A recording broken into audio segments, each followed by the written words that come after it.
This is the next episode of the Flying Model Rocket Builder. I guess that's what I'm going to call it.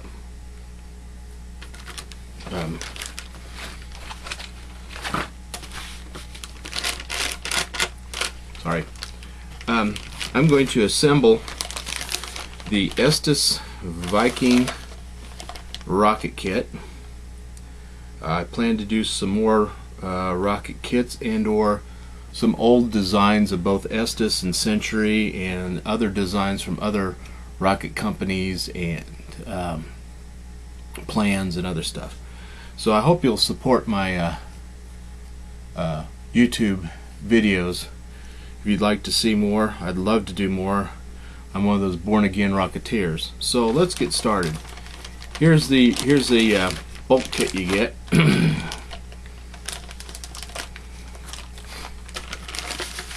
And in it we have a number of items. You have the flyer, which is great, reading the instructions that you'll need. This has two sets, different languages. You have a decal sheet, which I actually like these. These are clear on the edges. You have your body tube, you have your fins, and inside the recovery kit and assembly kit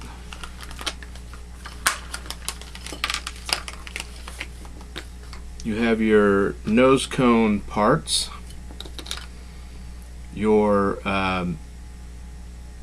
engine blocking ring, a tube for aligning or spacing, distancing the tube inside the body tube, or ring inside the tube, your launch lug, your streamer, which this is streamer recovery. You could make it parachute. I'm not recommending it because this works just fine. And your shock cord. So now we're going to go ahead and assemble the rocket. I do open up my plans to follow. This one's unique because it has these fins that let you design how the patterns are. It shows you right in here. Okay, and the options are 4, 3, and 5 fins, which it shows here on the front. 4, 3, and 5 fins. And I'm going to show you one that they don't show here.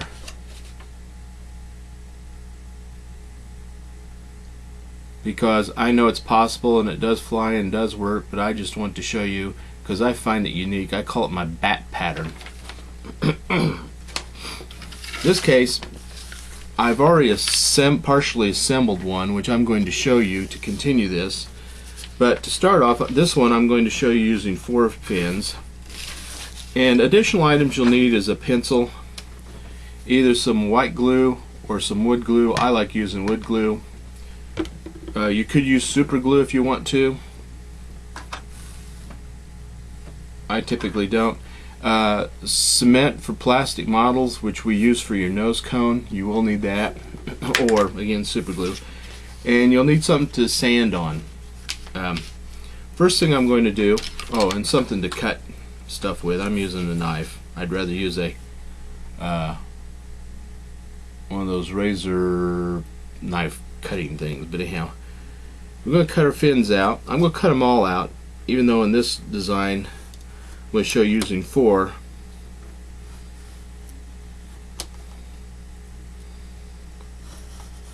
You can just pop these out, but it's better to cut them.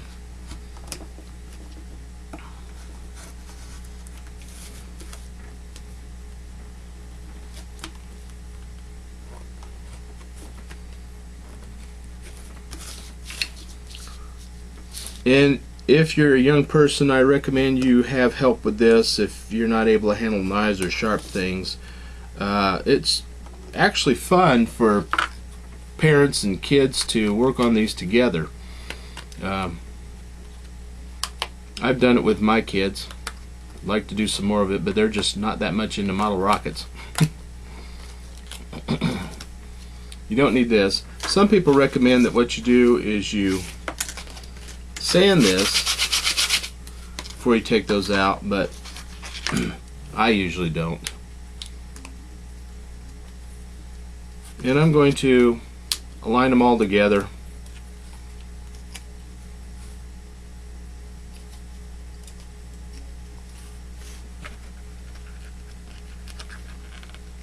And then I'm going to definitely flatten up and level up the surface that I'm going to have against the rocket. Now I'm going to tell you, I'm going to put the thin edge here, this edge up against the rocket. But I'm going to sand all edges. But that's how I'm making my unique design.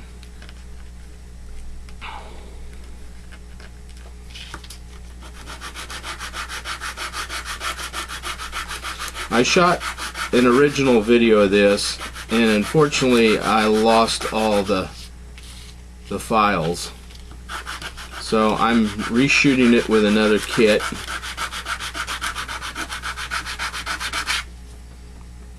Adds to the expense of producing these videos.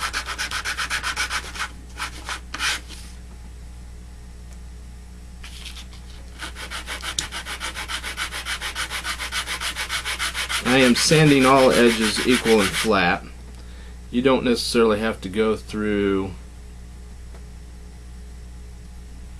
all these steps if you don't want to. You can go ahead and glue it up, but it actually performs better if you do a little bit of work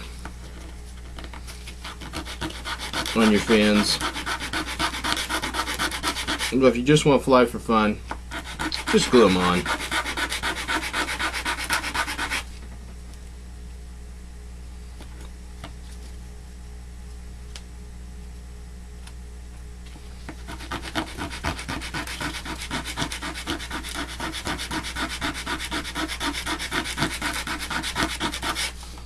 And that's typically what I do. Now, the next step is once you get these prepared, and again, if you're going to find a particular edge that you have as the upper and outer edges, you may want to take the sandpaper and round over the edges.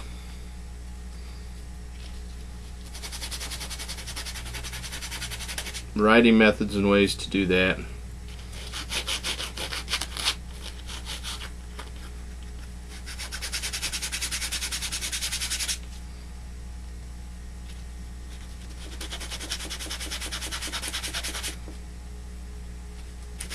Such as this. You can round over the edges, it makes it more, or you can bevel them, it makes it more aerodynamic, but it still flies. Okay, so I have my fins. Next is for me to make the decision of whether or not I'm going to do 3, 4, or 5 fins. In this case, I'm going to do it with 5, and it has 4 points for the fins and 1 point for launch lug. I'll place it on the center of the pattern, holding it down as carefully as I can, and I'll mark each point.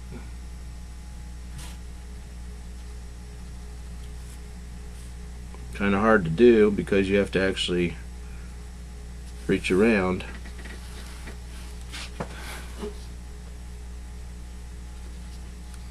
And then the launch lug. Alright. Launch lug looks a little bit off, which probably is. Now, everybody knows that you can go up to a door frame or some kind of frame where you have a squared corner and the edges are straight. I just happen to have this board that I'm working on pulled out over the edge of the table about equally, and it will do the same thing. You can also buy some angle irons to do this as well, but just get it on your mark and run it up and down your body tube. I'm going to change the fin pad or the launch lug location. Well, that's the launch lug location. Okay, it's a good idea to mark that LL. Then you have your fin.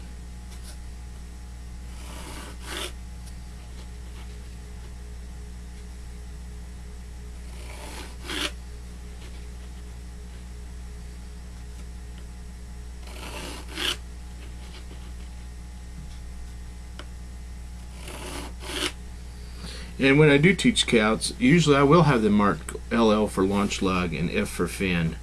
It won't hurt anything to mark it. You can erase it, clean it up. Okay.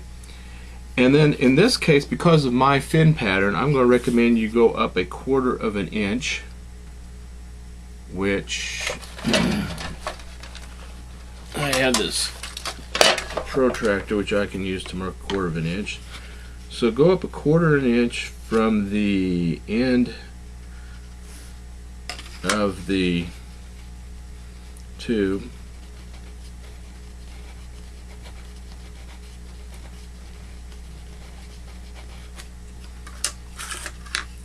quarter of an inch from the end of the tube, because that's where I want my fins to start. And the reason why is because I'm going to be attaching the fins like this. Okay, let me bring that up there so you can see that.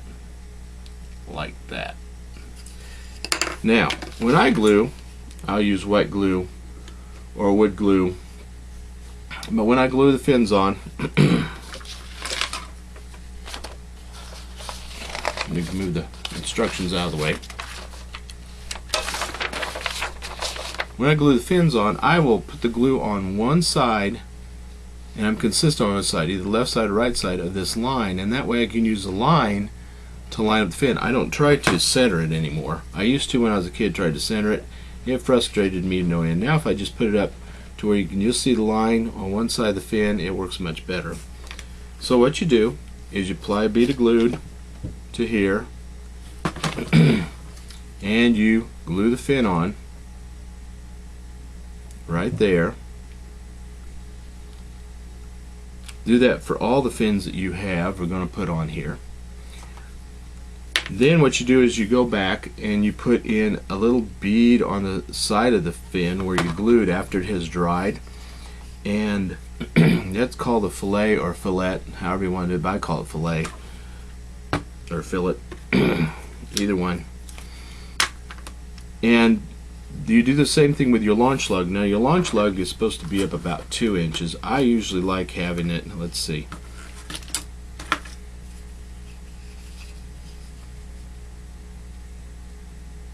a little bit farther up than the top of the fin, which even though the fin's going to be out like this, I still want it up higher. So typically I'll bring it up just a little bit. I have it about 2.5 inches, but 2 inches will work for the bottom of your launch lug. Okay, right about there. And again, you glue that on. I'm not showing you the step, and then you add fillet to both sides of it, or fillet to both sides of it. Now, through the miracle of having already done this and losing the original video, I have one that I've started. There is what my fins look like, and I call this the bat configuration. It's also like a little axe configuration too. This will fly. This is not shown by Estes, but it is one of the patterns that will work, and you can do this. And again, like I said, I added fillets on both sides right here, and add fillets to this, which looks to me like I need to add another one. But I'm going to show you the continued assembly of this rocket. There you are. I have the fins done already through the miracle of television, or having already built one, and the launch lugs assembled. So now we go to all the next steps.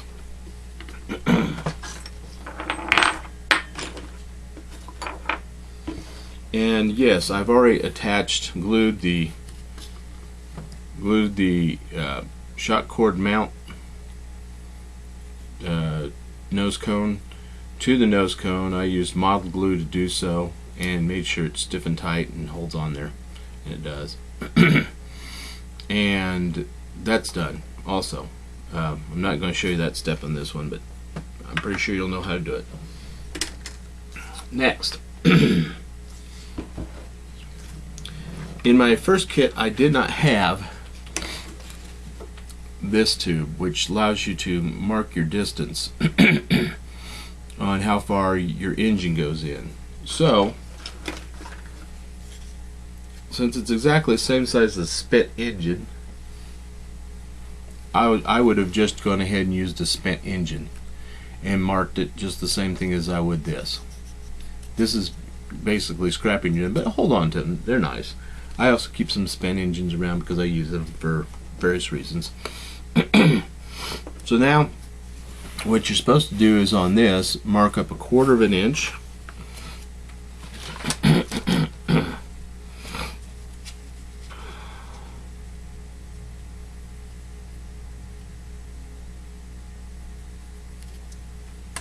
Quarter of an inch on the end of the tube, and that's where you stop when you shove your ring in. Don't put your ring in now because you'll need to apply glue in there, but this will push that ring up to where it stops, and you push it up right to there. If you're good at this, that's fine, you can do that. I'm going to show you what I typically will do is I will take some tape and I will wrap tape right along that line.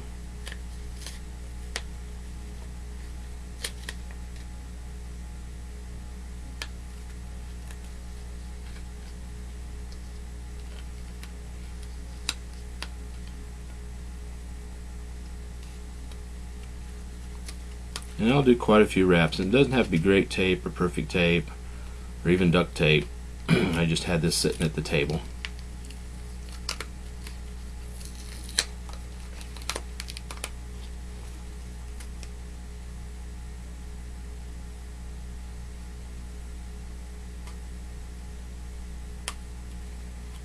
And what that does is that keeps me from actually shoving it all the way in. It will stop now. Makes it simple to assemble.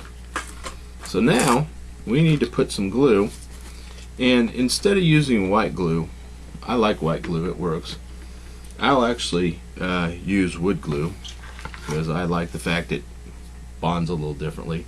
And then we need something about a little bit longer than this, or yeah, longer than this to put the glue in there. So sorry, didn't bring something. I'm going to take part of the fin pattern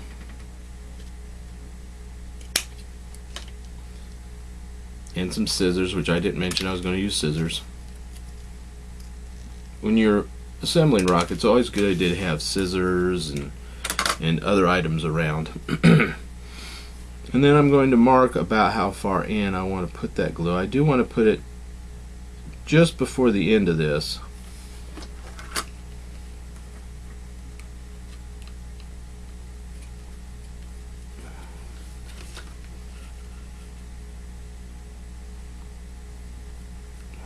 So about right there is how far I want to go in. So now I get some wood glue and a little container to put it into. Don't need a lot. This can be white glue, same thing. Don't worry. I'm going to get some of the glue, put it on here, and this has to fit inside here, so this one does. And I'll go in about that far, as far as I marked it. Put in a little glue, check and see it's in there.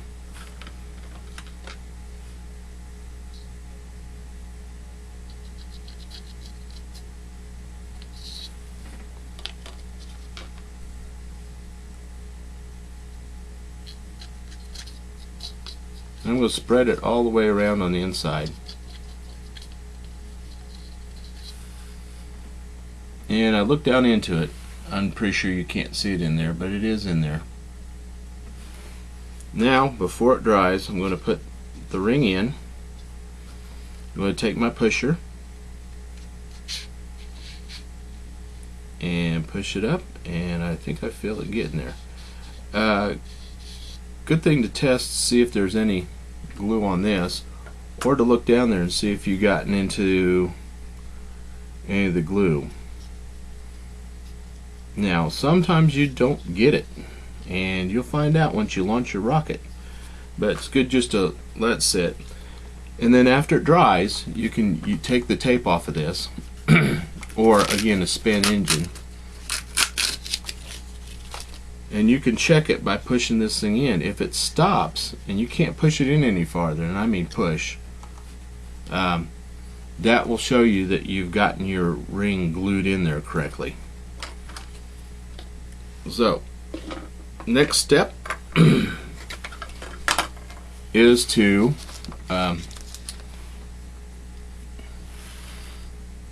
attach the shock cord and streamer and attach the nose cone.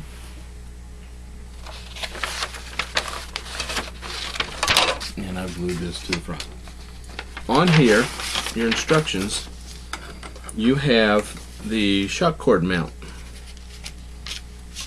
which is right here on the front page, right here, and you're supposed to cut it out. You can cut it out with scissors, you can cut it out with your razor knife. Doesn't have to be perfect or pretty.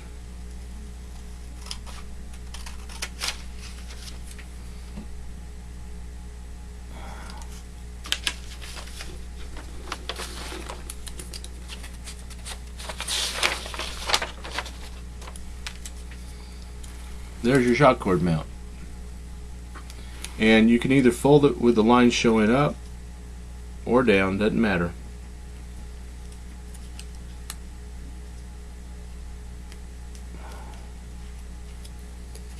And then you can refold the other direction if you want to be specific, but this works for me. And then white glue or wood glue is best. You can use the hobby glue. But I've got some of this glue left over. And we're going to attach our shock cord. Getting too much stuff in my way here. Okay, I'm going to apply some glue to the 1 area and to the 2 area. It says do one or the other, but I do both. Then I'm going to bring my shock cord right here up to the fold, and then I'm going to fold it over with that just right there, basically in the center. And I'm going to squeeze it. Okay. I'm going to do the next step by doing this 2-1 combination. Bringing my shock cord over and adding glue to this side.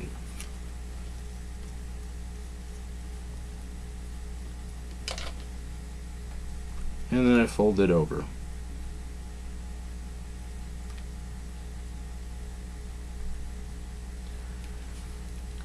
Some people do it at an angle, so it goes through at an angle, so you end up with a thinner bump, which is a nice way to do it. Now usually I will let this completely dry, but for the sake of assembly I'm going to go ahead and glue it in there. Now some people will attach it, you see there's the shock cords coming out on the 3rd side and the 2 sides here. Some people attach it with this side into the body tube, and some people will attach it with this side into the body, against the body tube, and some people actually will fold it over one more time and attach it inside like this, with this side basically upside down, so they end up with an extra fold in there. That's not necessary, but you can do it any way you like. But one thing important to remember is you want to bring it down beneath the nose cone mount area, and that way it doesn't block the nose cone from coming in there. Alright, so I will go here and I'll actually mark where that's at. And I know I want to be farther down than that. They recommend 1.5 inches. Or an inch. They're recommending 1 inch, which 1 inch will work. A place from 1 inch to 1.5 inches will be fine. And again, using this thing, you can apply the glue in there, but it's actually easier just to go ahead and put the glue on this. And I am going to do it this way, with this to the inside and this is up against the body. That's my preferred method. So I'll apply the glue here. And I will fold it up a little bit. And then I find out that my pinky right to there just about the right width. So I'll bring that all the way down there. Shove it down in there.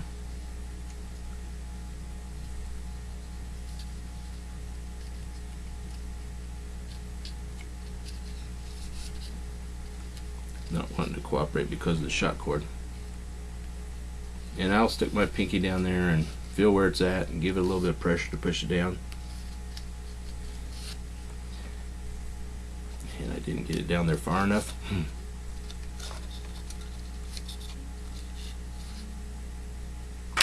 And then get a pencil or something else to push it down. Because unless you really got tiny fingers, you can't get it in there. So some of us older people have to. And make sure it's good and tight against the. And I put pressure on the body tube right here where it's at and the pencil. I do it either side of the shot cord. And that should hold it. Okay. Now, you will let all that dry.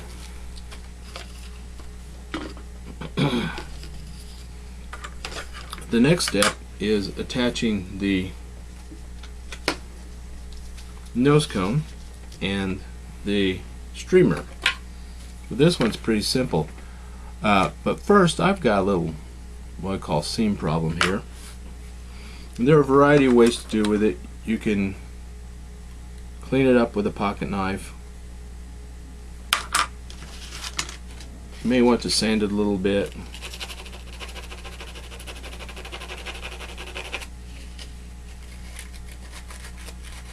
I'm not sanding this part because this is a loose fit.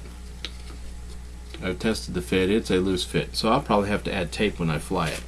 I am just sanding right here at the very edge of the nose cone. You can't see me because I have the rocket in the way. Very edge of the nose cone right there. I'm not sanding it all the way down, just there's a little bit of flashing there that I'm wanting to get rid of. Okay, now I stick the shot cord through the end and I tie a knot into it. Then I'm going to tie another knot. I always recommend it's a double knot.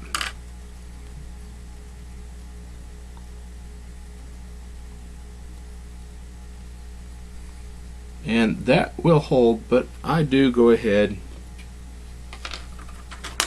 and I put a little bit of glue on it.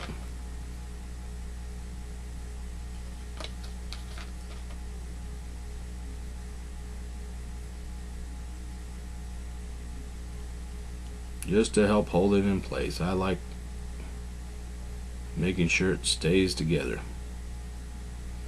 Okay. Any little extra, either with your knife or with your scissors, you can trim it back.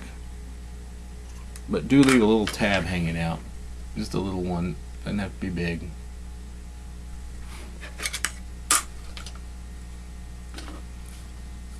Then, once all this dries, you're ready to attach your streamer, and I do recommend after it dries.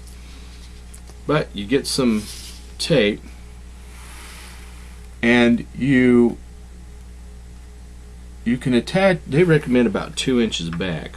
That's alright, but you do want it closer to the nose cone than you do to the body tube. If it's too far back, it'll never open up because it may not come out of the thing. But you do want it back at least more than 3/4, or yeah, more than 3/4 of the way. So I would attach it right here. There's a variety of ways of attaching it. You can tie it there and glue it. You can glue it and tie it. Sorry, and you can do a variety of things. I'm going to right now just some tape. And I'm not recommending that you use duct tape. It's what I happen to have here at the table.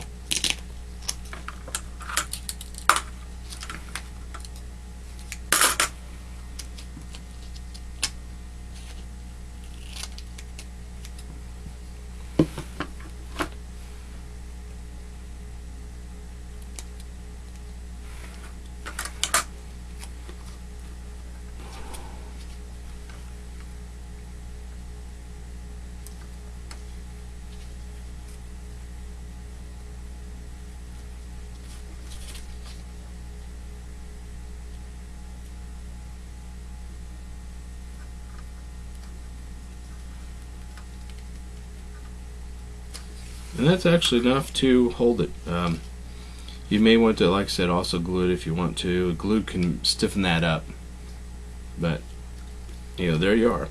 Now at this point in time, because that's not dry in there, I'm not going to stick it down in there, because you do want all this stuff to be dry. But what you'll do in order to do this is you'll want to roll this thing up.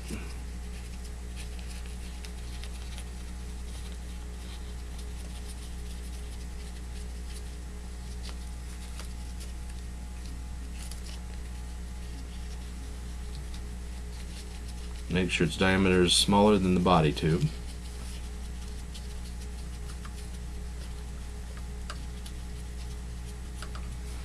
Then you'll stick the shot core down in there, you'll stick this down into the body tube, and then the nose cone on top. Again, it's not dry in there, so I'm not going to do it. But then that's how you have it ready for your launching. Now, when you launch, you do not want to stick your recovery wadding in here. I see a lot of people do that. Stick it in, then stick your engine. That can keep your engine from mounting correctly. That can also make your recovery wadding on some rockets too small to protect your thing. I always stick it in from the top, and I stick it in loosely and make sure I have enough. So that's what I do. Then again, I also want to make sure that my engine does not slide out. This particular case, this engine is going to slide out. See, when it launches. So I will put a little bit of tape or something in there to hold this in place snugly. The other option is to actually tape down here at the end. That's usually sometimes why I leave a little extra area down here for the fins, because I could put a ring of tape right there, Scotch tape, masking tape, which I carry both in my rocket kit when I go fly, and I could hold it there and mount it that way. I could even stick strips down to hold it, or even tape across. Either way, especially if it's a 4-fin. A 5-fin, it's a little harder to tape across. But that's what I'll do. Have that tape handy to keep that in there. This would not be very good to launch until I snug the engine. So, oh, by the way, that's a good test right there. Yeah, that's stop. Hear it? That's all you need. So then the recovery wadding, put in the streamer, the nose cone, mount your engine, make sure it's snug, add your igniters, and she's ready for launch. I'm going to go ahead and paint this and show you my paint design so you can see that. I hopefully will later do a launch video with the number of rockets being launched, but we'll see. So be right back. I just got through painting the rocket, and as you see, I like bright colors and dark colors when I fly, but I really messed this one up. Wrong tape, right paint, but I handled it incorrectly, so don't be embarrassed. Next step would be for me to cut up and put the decals on, but and I know the colors aren't exactly great together, but that's it. Once this all dries and I get cleaned up, it's ready to fly. And that's the end of this discussion on the Estes Viking. When you do stick the decals on, it is best to go ahead and cut the dotted line away, leaving a little clear band around there, and then you stick it on there. You can go ahead and clear coat it after you're done if you want to do that. You don't have to, but I am totally embarrassed by my paint job. I do like the fin pattern though for 5, you know, one painted, then one solid, then orange, then blue, then orange, then blue. Kind of neat that way, but I screwed up. So there you go. Thanks. Bye.